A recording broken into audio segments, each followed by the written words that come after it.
So, ayun na nga guys, meron tayong iPhone 16 dito. Kaya unboxing na natin. But anyway, bumili na rin ako ng mga accessories nito.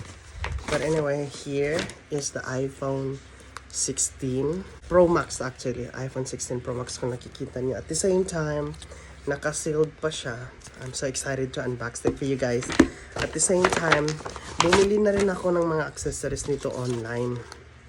So, ito yung casing. We have two options ng casing. At the same time, we have a screen protector. Pero, parang feeling ko hindi ko magagamit yung screen protector. Kasi ang bobo ng auntie nyo, yung casing na to, kasali na yung screen protector. Oo. So, let's go. Here it is, guys.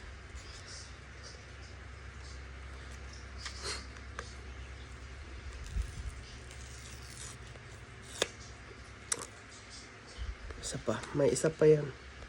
Dito, ayan.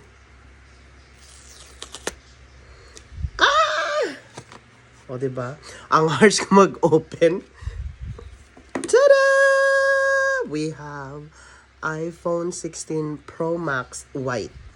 White kasi yung binili ko, guys. Kasi, ito yung charger na. Ang cable ng charger, should I say. Buksan na natin.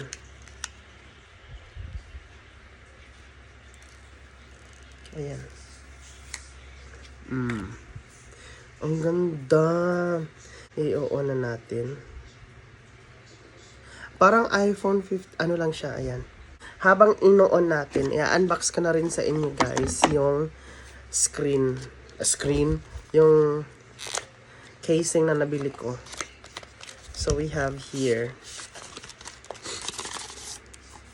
Ay, maganda to kasi may mga melon latex sila.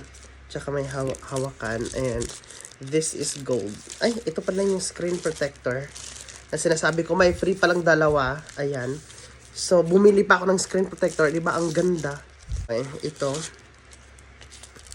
So, as you can see guys, yan na po yung ating gold casing. Pwede siyang ganyan. Tapos, may free siyang pa-silver. Ayan. Sa likod. Kung gusto mo, ganyan. Pag ganyan yun. Ayan. So, diba? Tatapusin ko lang muna to. Tapos, papakita ko sa inyo ang final. Okay?